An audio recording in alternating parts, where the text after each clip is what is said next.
वर्तमानपत्रांची जुडी लक्ष्मणनं समोर आणून ठेवली. मी यंत्रवत हात पुढे केला. सगळ्या संवेदनाच खरं तर बधीर झाल्या होत्या. सगळ्या वर्तमानपत्रवाल्यांनी छायाचित्रासकट पहिल्याच पानावर बातमी दिली होती. नानासाहेब देशमुख यांचं दुःखद देहावसान. त्या फोटोकडे आणि रकानेच्या रकाने भरून आलेल्या मजकुराकडे मी पाहत बसले. नानासाहेब देशमुखांचा जीवन वृत्तांत त्या वर्तमानपत्रवाल्यांनी देशमुखांच्या खुद्द मुलीलाच काय सांगावा? होय, नानासाहेब देशमुख ह्या नावाचे लक्षाधीश गृहस्थ माझे वडील आता होते असं म्हणायला हवं. काल सकाळी 11:30 वाजता देशमुखांनी इथली यात्रा संपवली. अफाट कर्तृत्वशाली, दानशूर, प्रेमळ अशा वर्तनाचे देशमुख आता या जगात राहिले नाहीत. आत्ता अगदी ह्या क्षणी काय वाटते हे मी कसं सांगू? सगळ्या आयुष्याचा गुंताच झालाय. नानासाहेब देशमुखांकडे पैसा होता, पत होती, नाव होतं, लौकिक होता, शिक्षण होतं, संस्कार होते, सरकार दरबारी मान होता, दरारा होता, दाराशी 3-3 मोटारी होत्या, आरोग्य होतं. मिळवायचं राहिलं असं काही उरलं नव्हतं. पण ते दुनियेच्या दृष्टिकोनातून त्यांची एक अगदी छोटीशी इच्छा अपुरी राहिली होती. मी त्यांना एकदाच पप्पा म्हणून हाक मारावी एवढीच त्यांची इच्छा अपुरी राहिली होती. आणि ती मात्र राहिलीच. त्यांची ती एवढीशी इच्छा मी पुरी का केली नाही? मला एवढा ताठा का? कसला अहंकार होता? पप्पा ही हाक देशमुखांना माझ्या तोंडून ऐकायची होती आणि त्याच अर्थापोटी मला तशी हाक कधीच मारवली नव्हती. आणि म्हणूनच आत्ता ह्या क्षणी सगळा गोंधळ झालाय. जी माझी आई नव्हती, जिचा माझा कसलाही संबंध नव्हता, ती बाई मला आई वाटली. मला आई म्हण असं तिनं न सांगता मी तिला आपण होऊन आई म्हणून हाक मारू लागले. आणि ज्यांचा आणि माझा खरा रक्ताचा संबंध होता त्यांना मात्र मला कधीच पप्पा म्हणावंसं वाटलं नाही. आयुष्य चमत्कारिक, ठिकठिकाणी फसवी वळणं घेत आलेलं. माणूस म्हणजे काय हे फार निराळ्या तऱ्हेनं समजावून देणारं आयुष्य वाटणीला आलेलं. अवतीभोवती आजूबाजूला अशीच सगळी फसवलेली माणसं. त्या सगळ्या वाट न सापडलेल्या कोकरांमध्ये दीपस्तंभासारखा स्थितप्रज्ञ, जवळ घेऊन प्रकाश दाखवणारा एकच एक मोठा म्हणजे प्रचंड पुरुष होता.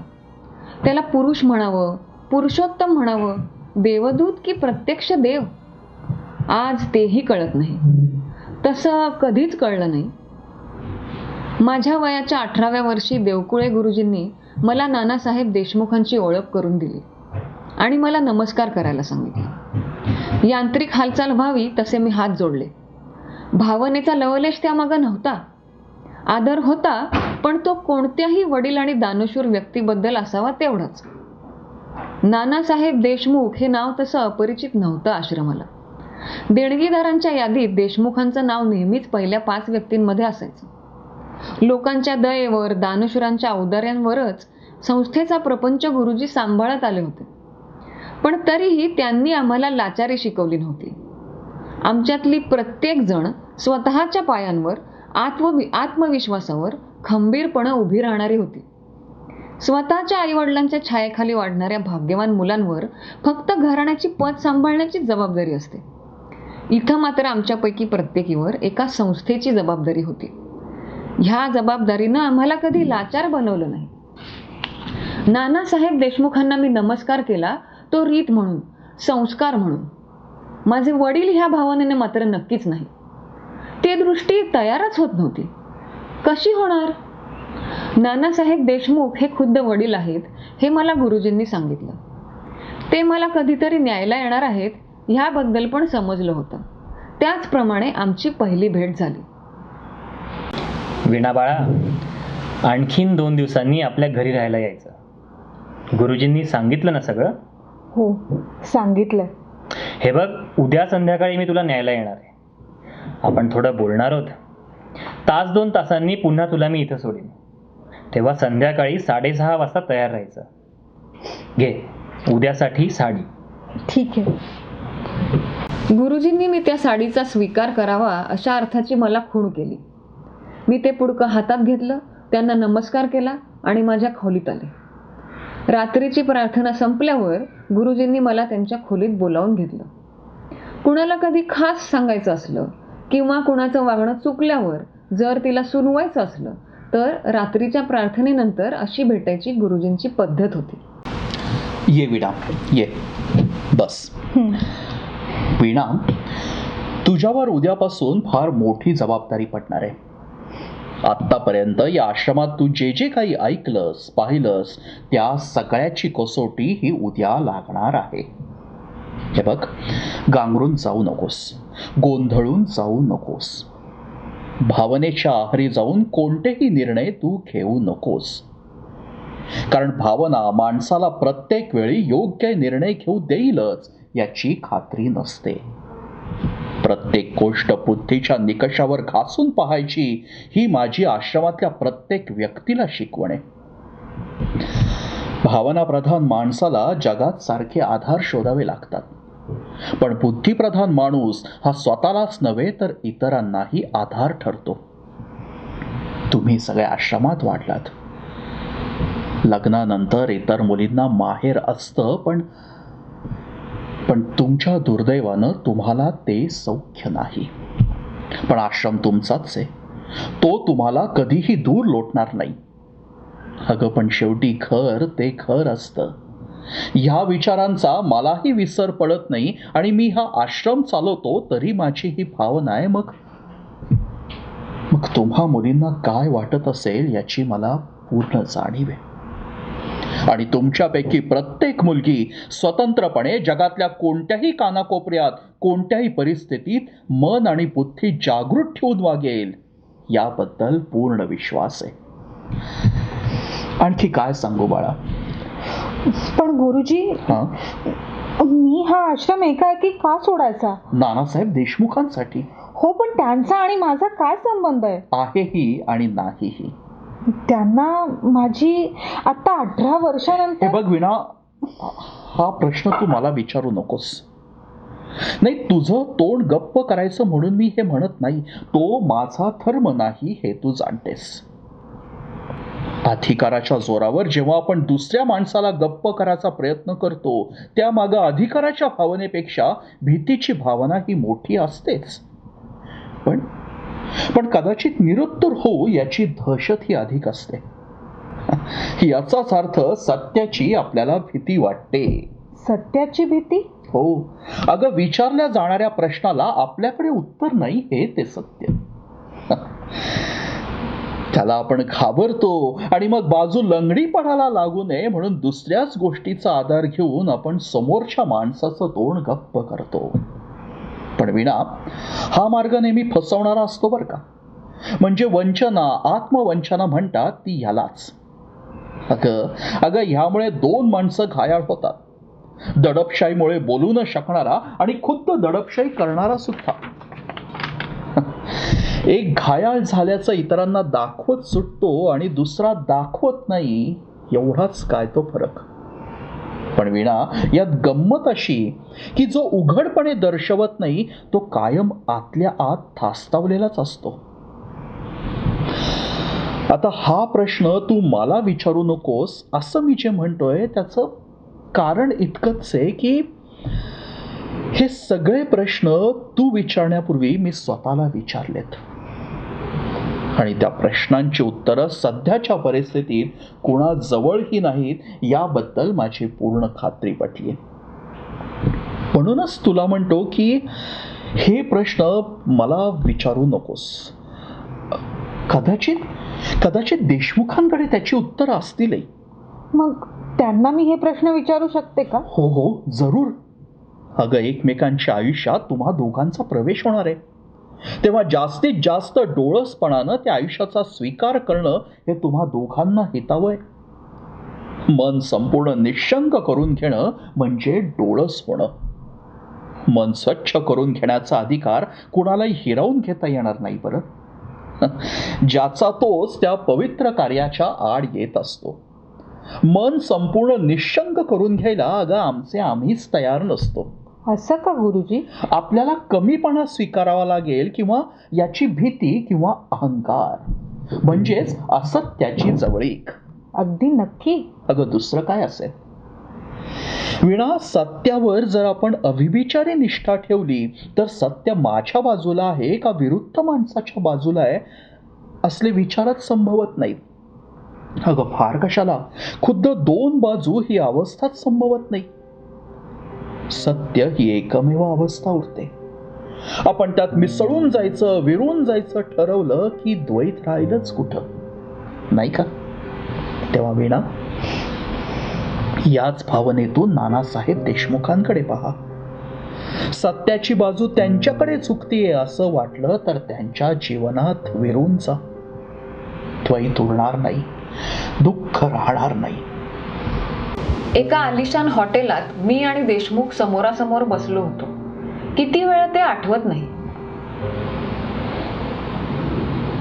बोल वीणा, आज काहीही बोल. आज तू मला काहीही विचारू शकतेस. मी म्हणजे आपण अगं, बोल बोल, मोकळी हो आणि बोल. तुझ्या वडिलांशीच तू बोलणार आहेस, परक्या माणसाबरोबर नाहीस तू. कसला संकोच वाटतोय तुला? आपण मला आज 18 वर्षांनी प्रथम भेटला, तेही मोठ्या चमत्कारिक परिस्थितीत, विचित्र नात्यानं. मान्य आहे. माझ्या मनाचा गोंधळ उडालाय. मी नाही काही विचारू शकत. तुम्ही विचारा मला काहीही सांगा, मी ऐकेन. उद्या तू आपल्या घरी येणार. तुला काय वाटलं हे प्रथम ऐकलंस तेव्हा? माझी अगदी पहिली प्रतिक्रिया सांगू? हो हो, अगदी पहिली. तुम्ही मला एवढ्या उशिरा घरी घेऊन का जाताय आणि मी देखील काय यायचं लगेच आश्रम सोडून, असं वाटलं.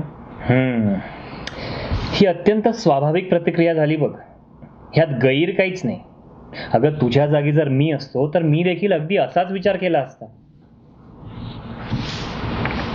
तुम्ही त्या प्रसंगी जायला तयार झाला असता? वीणा, तुला एक सांगू? सांगा. हे बघ, ह्या तऱ्हेचे प्रश्न एकमेकांना विचारून आपण काहीच साधणार नाही होत.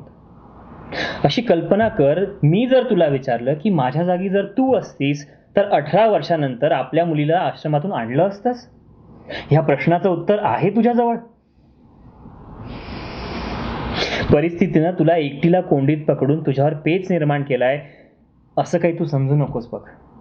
अगं, मीही त्या पेचात तेवढाच सापडलोय. म्हणजे आता मला घरी न्यायला परिस्थितीनं तुम्हाला भाग पाडलं म्हणून तुम्ही आलात असं मी समजू का? भाग पाडलं असं नाही. अगं, आता परिस्थिती अनुकूल झाली म्हणून लगेच आलो मी. तुमच्या दृष्टीनं तुम्हाला सगळं सोपं आहे आयुष्य. असं कसं म्हणतेस? तुमचं लग्न होण्यापूर्वी माझा जन्म झाला. मला सांभाळणं शक्य नव्हतं, तेव्हा माझी रवानगी आश्रमात करून तुम्ही परिस्थितीतून सुटका करून घेतली. परिस्थिती सुधारल्यावर आश्रमातून न्यायला आलात. म्हणजे मला आश्रम नको होता त्या वयापासून मला आश्रम जवळ करावा लागला आणि आता मी आश्रमाच्या जीवनातला एक भाग झाले, तेव्हा तुम्ही मला आश्रम सोडायला लावताय. आता मी काय करावं सांगा? बाळ, अगदी खरं खरं बोललीस बघ, पण काही नवं नाही बोललीस. म्हणजे काय?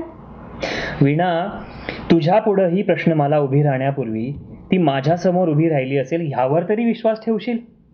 जरूर ठेवते, पण ही तुम्ही आपण होऊन तुमच्या पुढे स्वतःच्या हातांनी उभी केली असं नाही का? मला घरी आणायचं हा निर्णय तुमचा आणि त्याच्या पाठोपाठ येणारी ही प्रश्नमाला ही तुमचीच, असं नाही का? सगळं माझंच आहे ग. मी कुठं नाकारतोय? पण हे सगळं काल आज निर्माण झालेलं नाही ना. ज्या दिवशी तुझा जन्म झाला त्या क्षणापासून मी ह्याच प्रश्नचिन्हांशी लढत आलोय. तुला वाटतंय की 18 वर्ष तू एकटीनं वनवास भोगलास, पण तसं नव्हतं. 18 वर्ष मी सुद्धा वनवासातच काढली. तुझा वनवास समाजाला उघड उघड दिसत होता.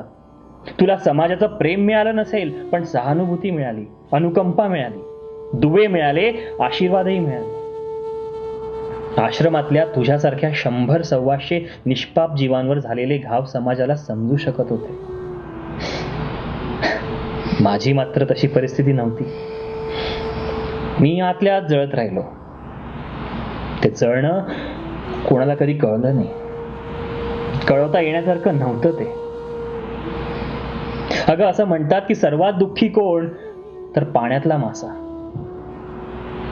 कारण पाण्यातच राहायचं असल्यामुळं त्याच्या डोळ्यात येणारं पाणी कोणाला दिसत नाही. 18 वर्ष मी त्या माशासारखा अश्रू लपवीत जगलो. ह्यातून मी सुटका शोधत होतो. ती सुटका झाली, पण तोवर मध्ये हा एवढा मोठा काळ गेला. आज मी पत मिळवलीये, दानत निर्माण केली, अफाट वैभव मिळवलंय. समाज आज माझ्या पुढे वाकलाय. आज मी कोणतंही अनैतिक कृत्य केलं तरी ते कृत्य शिरोधार्य मांडण्या इतका समाज बुद्धू झालाय. अगं, मग कोण्या एकेकाळी हातून घडलेला प्रमाद जर मी आज निस्तरायला गेलो तर हा समाज मध्ये काय येईल? प्रश्नचिन्हांशी सामना देण्याची इतकी वर्ष ताकद होती, पण आता थकलो. आता प्रश्नचिन्ह पुसून टाकायची आहेत सगळे. पण हे एक प्रश्नचिन्ह असं आहे की जे मी एकटा पुसून टाकू शकत नाही. त्यात तुझा वाटा मोठा आहे वीणा. तुझं सहाय्य हवंय मला. आपण आपल्या घरी माझी काय ओळख करून देणार आहात? अगं, तू येण्यापूर्वीच तुझी घरी ओळख झाली आहे. 2 महिन्यापूर्वी माझे वडील वारले. कदाचित पेपरमध्ये वाचलं असशील. ही गोष्ट वडिलांना सांगण्याचं मला परवापर्यंत धाडच नव्हतं, पण ते वारल्यावर मी आईला ही गोष्ट सांगितली. माझ्या 2 मुलांना सांगितली, मुख्य म्हणजे बायकोला सांगितली. तिनं तिचं अंतःकरण अत्यंत विशाल केलं. म्हणूनच मी तुला आता घरी चल असं म्हणू शकतोय. हा सगळं घर तुझ्या स्वागतासाठी, हात पसरून तुला कुशीत घेण्यासाठी आसूसलंय ग. वीणा बेटा, मन मोठं कर. तुझ्या बापाचा अपराध पोटात घाल. माझ्या पत्नीनं मला उदार मनानं क्षमा केली, तिच्या एवढी तू मोठी हो. मला तृप्त कर वीणा. हो म्हण. मला पप्पा म्हण आणि माझं घर धन्य कर. येईन मी उद्या. देशमुखांनी सांगितल्याप्रमाणे खरोखर सगळी वास्तू हात पसरून मला कुशीत घेण्यासाठी उभी होती. माझे 2 भाऊ समोरच होते. त्यांच्या मागे हातात तुकडा घेऊन एक बाई उभी होती. तिनं पुढे होत माझी दृष्ट काढली. हातातला भाकरीचा तुकडा माझ्यावरून ओवाळून टाकला. पायावर पाणी घातलं आणि तिथं दरवाजातच मला कडकडून मिठी मारली. तिच्या डोळ्यातून पाण्याची धार ओघळली. कुणीही न सांगता आतून प्रेरणा व्हावी तसं मी म्हणून गेले, अगं आई, डोळे पुस, मी आले आता. देशमुख, माझे 2 भाऊ सुरेश, रमेश आणि माझी आई सगळ्यांनी माझ्याबरोबर फिरून मला सगळं घर दाखवलं. नंतर एका बंद दरवाजासमोर येऊन आम्ही उभे राहिलो. त्या दरवाजावर एक तोरण लावलेलं होतं. वीणा बाळा, दार उघड. ही बघ, ही तुझी खोली. अरे, तिला जरा वेळ आता एकटीला बसू द्या तिच्या खोलीत. ती फार फार शिणून गेली बघा. कालपासून फार ताण पडलाय तिच्यावर. वीणा बाळा, तू आराम कर आता. खोलीच्या 4ही भिंतींकडे मी आळीपाळीनं पाहत राहिले. मी आता ह्या खोलीची मालकीण. तसं हे सगळं घरच आता माझं. पण कोणतीच भावना आता प्रकर्षानं का होत नव्हती. मी मोहरून पण गेलेली नाही, गोंधळलेली पण नाही. मन जड झालेलं नाही, हलकंही नाही. ह्या घरानं माझं स्वागत तर केलं. मी कोण हे ह्या घरातल्या प्रत्येक व्यक्तीला माहिती आहे. प्राप्त परिस्थितीत माझा कोणताच अपराध नाही हे सुद्धा प्रत्येकाला माहिती आहे. तरी देखील ह्या निरनिराळ्या व्यक्तींना आज काय वाटत असेल? सुरेश रमेश देशमुखांबद्दल काय विचार करत असतील? देशमुखांच्या पत्नीनं अंतःकरण मोठं केलं. कुणीही न सांगता मी तिला मगाशी आई म्हणाले. काल बोलता बोलता देशमुख म्हणाले, मला पप्पा म्हण, माझं घर धन्य कर. देशमुखांना पप्पा म्हणायचा कसं तरीच वाटतं. तोंडात तो शब्द यायचाच नाही. कालपासून मी मनाची तयारी करण्याच्या प्रयत्नात आहे, पण पप्पा असं म्हणावं असं अजिबात वाटत नाही. मला देशमुखांचा तो सगळा आटापिटा स्वार्थी वाटतो.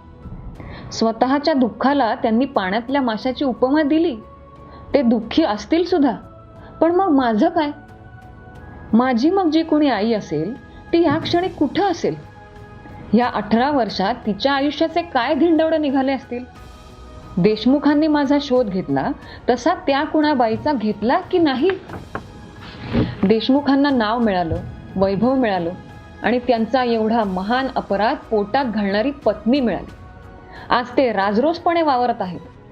पण माझ्या आईला त्या काळात तिचा तो अपराध पोटात घालून तिचा स्वीकार करणारा मोठ्या अंतःकरणाचा पुरुष भेटला असेल का? इतक्या मोठ्या अंतःकरणाचा पुरुष संभवतो का? जिचं अंतःकरण जास्तीत जास्त क्षमाशील ती खरी स्त्री, ती खरी आई. देशमुखांच्या घरी त्यांची पत्नी त्यांची आई झाली. या बाबतीत ती पत्नी असेल, पण त्याच्या कितीतरी पट अधिक ती आई आहे. वीणा बाळा, बरं वाटतंय ना?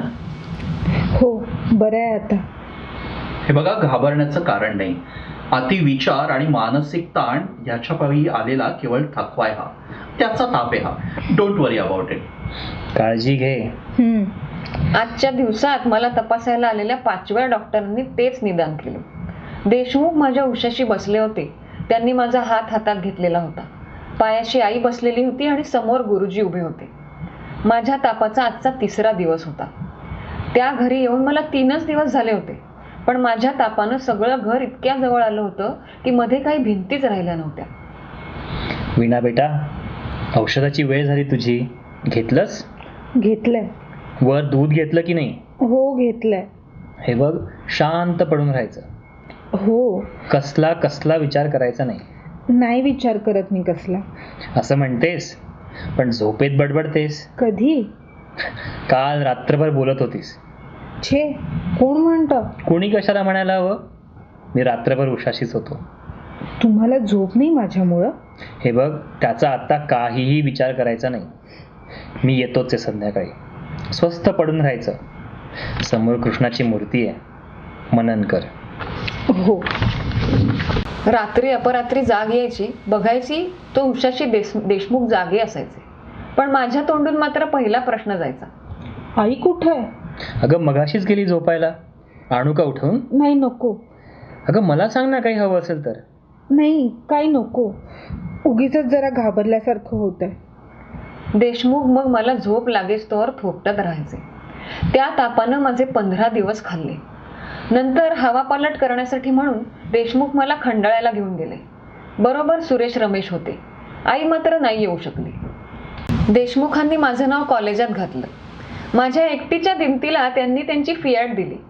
पहिल्यांदा मी जेव्हा एकटीच गाडी घेऊन बाहेर पडले तेव्हा जर प्रथम कुठे गेली असेल तर आश्रमात. अरे वीणा, अगं कशी काय आलीस आज एकदम अचानक? आले, एकटी आले मोटार चालवीत. अरे वा. प्रथम म्हटलं देवळात जावं, म्हणून इथं आले. अरे वा, म्हणजे प्रगती आहे म्हणायची. प्रगती कसली? अगं, पूर्वी आश्रम तुला घरासारखा वाटायचा, आता देवळासारखा वाटू लागलाय. म्हणजे देशमुखांचं घर आता स्वतःचं घर वाटायला लागलं की नाही? नाकारू कशाला? तुम्ही म्हणता ते खरंय, पण गुरुजी, याचं श्रेय कुणाला सांगू? देशमुखांना नाही, त्यांना नाही. जिनं अंतःकरण मोठं करून माझा स्वीकार केला, देशमुखांना क्षमा केली, त्या माझ्या आईला. हो हो, मला माहिती आहे ते सगळं. ते सगळं म्हणजे काय माहितीये? अगं, म्हणजे तुझा ओढा देशमुखांपेक्षा त्यांच्या पत्नीकडे जास्त आहे. ते झालंय कसं खरं? नाही, काही खेद वाटण्यासारखं काही नाही त्यात. पण वीणा, अगं, थोडी माया प्रेम ह्याचा वाटा या माणसाला देखील मिळू दे ग. मला पटतं हे गुरुजी, पण पण काय? त्यांच्याबद्दल आदर वाटतो, मस्तक झुकतं, पण अंतःकरण हलत नाही असंच ना. आणि असं का व्हावं हेही कळत नाही. हो, नाही कळत. माझ्यासाठी किती जीव टाकतात म्हणून सांगू. पण तरी देखील त्यांनी प्रथम माझ्यावर फार अन्याय केला हा विचारच नाही जात डोक्यातून. मला रात्रंदिवस डोळ्यासमोर आश्रम दिसतो. माझ्या 100-125 हतभागी बहिणी डोळ्यासमोर येतात. त्या सर्वांची मला गेली 18 वर्ष आठवतात. अजून इथे एकेका दिवसाच्या वयाची मुलं तुम्ही आणता. कोवळी कोवळी, लाल लाल, निराधार, निष्पाप जीव. त्यांची इच्छा नसताना ती या जगात आलेली. अशाच कोणत्या तरी देशमुखांनी त्या अर्भकाचं पितृत्व नाकारलं म्हणून ती कोवळी मुलं इथं आलेली. ज्या तऱ्हेनं 18 वर्षांपूर्वी मी इथं आले त्याच तऱ्हेनं. हेच सारखे विचार मनात येतात देशमुखांकडे पाहिलं की. असे विचार येऊ देणं हे फार वाईट आहे हे कळतंय हो मला. पण तरी ते येतात, छळतात. देशमुखांच्या घरात आता मी वाढतीये, त्यांच्या मोटारीतून हिंडते, सगळं अगदी आबादी आबाद आहे. पण डोक्यात एकदा हे असे सुरुंग उडायला लागले ना की नाही सुचत काही कळत नाही, काही वळत नाही. काय करू सांगा. कॉलेजमध्ये वेळ चांगला जाऊ लागला. कॉलेजात मी मोटार घेऊन जायची. त्याचं सगळ्यांना कुतूहल वाटायचं, कौतुक वाटायचं. घरी तर अनेकदा दृष्ट काढली जायची. दृष्ट काढायला लावण्यात आजीचाच नेहमी पुढाकार असायचा. देशमुख तर माझ्या आजूबाजूला सारखे असायचे. रात्रीची मी अभ्यासाला बसले की ते ऑफिसच्या फायली घेऊन यायचेच. एकाच टेबल लॅम्पच्या प्रकाशात मग माझा अभ्यास आणि त्यांचं काम सुरू व्हायचं. शनिवार रविवार नाटक किंवा सिनेमा ठरलेला, देशमुखच तिकीट काढून आणायचे. आमच्या 2-2 मोटारी निघायच्या. सुरेश रमेशच्या मोटारीत आई असायची. माझी मोटार मी चालवायचे आणि देशमुख माझ्या ड्रायव्हिंगची तारीफ करत माझ्या गाडीत बसायचे. मी त्यांना हसायला हवी होते, फुलायला हवी होते, धुंद व्हायला हवी होते, रसरशीत व्हायला हवी होते, तृप्त व्हायला हवी होते. त्यासाठी ते अहर्निश झटत होते. 18 वर्षांच्या माझ्या भूतकाळात आयुष्यात जेवढी सौख्याची दालनं असतात, ज्यांना मी पारखी झाले होते, ती सगळी दालनं एकाच वेळी देशमुख माझ्यासमोर उघडत होते. त्यांना आता उसंत नव्हती, थांबायला सवड नव्हती, मी थांबलेली खपत नव्हतं. श्वास न घेता सगळ्या दालनातून मी सारख्या भराऱ्या माराव्यात, खावं प्यावं ल्यावं, गावं आणि धुंद व्हावं ही त्यांची इच्छा होती. मी MA होईपर्यंतची ती मधली वर्ष खरोखर कशी संपली हे कळलंच नाही. त्या 6 वर्षांच्या कालखंडाला दुःखाचं म्हणता येईल असं एकच गालबोट लागलं. ते म्हणजे आजीचा, देशमुखांच्या आईचा मृत्यू. मी MA झाले आणि कॉलेजातल्या प्राध्यापकांशी माझं लग्न ठरलं. देशमुखांना ही गोष्ट सुरेश रमेशकडून समजली. ही गोष्ट म्हणजे माझं प्राध्यापक गडकरी यांच्यावर प्रेम बसलेही. देशमुखांनी लगेच गडकऱ्यांची भेट घेतली आणि लग्न पक्क करून टाकलं. लग्न लागलं. विवाहाचा सोहळा अख्ख्या मुंबईत गाजला. वैभवांना डोळ्यांचं पारणं फिटलं. हनीमूनला शिमल्याला जायचं ठरलं. वीणा बाळा, सामान घेतलंस ना सगळं? हो बॅग घेतलीस का? हो घेतलीये. देशमुख स्टेशनवर निरोप द्यायला आले. गाडी हालणार तशी देशमुखांच्या डोळ्यात पाणी आलं. घशातल्या घशात कड दाबत ते भरल्या आवाजात गडकऱ्यांना म्हणाले, माझ्या वीणाला सांभाळा हं? तुम्ही किती केलं हे मी नाही सांगू शकणार. या जन्मी सोडाच, पण पुढच्या 7 जन्मात देखील माझ्या भावना व्यक्त करायला मला शब्द नाही सापडणार. मी तुमच्यासाठी काय करू सांगा. तेवढ्यात गाडी हल्ली. गाडी बरोबर चालत डोळे न पुसता देशमुख म्हणाले, मला एकदाच अंतःकरणापासून पप्पा म्हणून हाक मार. मी त्या हाकेसाठी 6 वर्ष वाट पाहिली ग. माझ्या डोळ्यात पाणी आलं. मी हाक मारणार तोच प्लॅटफॉर्मवरच्या एका हमालानं मध्येच पळायला सुरुवात केली. त्याचे पैसे राहिले होते एका प्रवाशाकडून घ्यायचे. मी मग नुसताच हात करत राहिले. देशमुखांची मूर्ती दूर दूर होत दिसेनाशी झाली. कितीतरी वेळ ते हात करत उभे होते. मधुचंद्राहून मी परतले आणि नंतर मात्र कुंडलीतले सगळे शुभग्रह वक्री व्हावे अशा घटना घडायला लागल्या. केवळ 4 दिवसांच्या तापाचं निमित्त होऊन आईनं ह्या जगाचा निरोप घेतला. डॉक्टरांनी सांगितलं, मेंदूतली धमनी अकस्मात तुटल्यामुळे हे घडलं. आता हे असं का व्हावं? तर विचारांचा ताण असह्य झाला म्हणून. त्याचा अर्थ मी माझ्याशी तेवढाच लावला, तोही माझ्यापुरता, की माझ्या आगमनापायीच आईला एवढा मनस्ताप झाला. तिनं माझं स्वागत केलं. 6 वर्ष ती माझ्याशी चांगली वागली, पण नेहमी दबलेली वाटायची, उदास वाटायची. ती कधी फुलली नाही, संसारात स्वतःला हरवली नाही. तिनं देशमुखांना क्षमा केली, पण मग ती पिचून गेली. आतल्या आत ती फुटली. देशमुख माझ्यावर उधळून जाऊन जी माया करत होते, त्याच्या दर्शनानं ती पोळून निघाली. हे पोळणं तिला कुणाला सांगता आलं नाही. ती मग आतल्या आत जळाली, आतल्या आत खोल डोहात बुडाली. तिनं आतल्या आत समाधी घेतली. तिनं धारण केलेली क्षमाशील वृत्ती तिचाच बळी मिळाल्यावर शांत झाली. आणि आईला जिवंत समाधी घ्यायला भाग पडलं ते केवळ देशमुखांमुळं. त्या माऊलीपुढं, पर्वतप्राय मूर्तीपुढं देशमुख आणखीन छोटे ठरले. हे खुद्द देशमुखांनी जाणलं. ते एकदम वृद्ध झाले, थकले. त्यांचं सगळ्यातूनच मन उडालं. टवटवीत वृत्ती कोमेजून गेली. हसरा चेहरा मलूल झाला. जीवनातला, जगण्यातला अट्टहासच संपला. लेकीला न्याय देता देता सप्तपदी चाललेल्या सहधर्मचरणीवरच ते मोठा अन्याय करून बसले. हे त्यांच्या मनानं घेतलं असावं. त्यांनी अंथरूण धरलं. त्यातून नक्की उठले असते, पण अंथरुणाबरोबरच त्यांनी मौन धरलं. बायकोच्या अकाली मृत्यूला आपण जबाबदार आहोत, हेच देशमुखांच्या मनानं घेतलं. त्यात त्यांची शुद्ध गेली. कधी कधी बेशुद्धीतच बोललेच तर माझं नाव घ्यायचे. माझी एकच इच्छा पुरी झाली आहे असं म्हणायचे. काल 11:30 वाजता देशमुख वारले.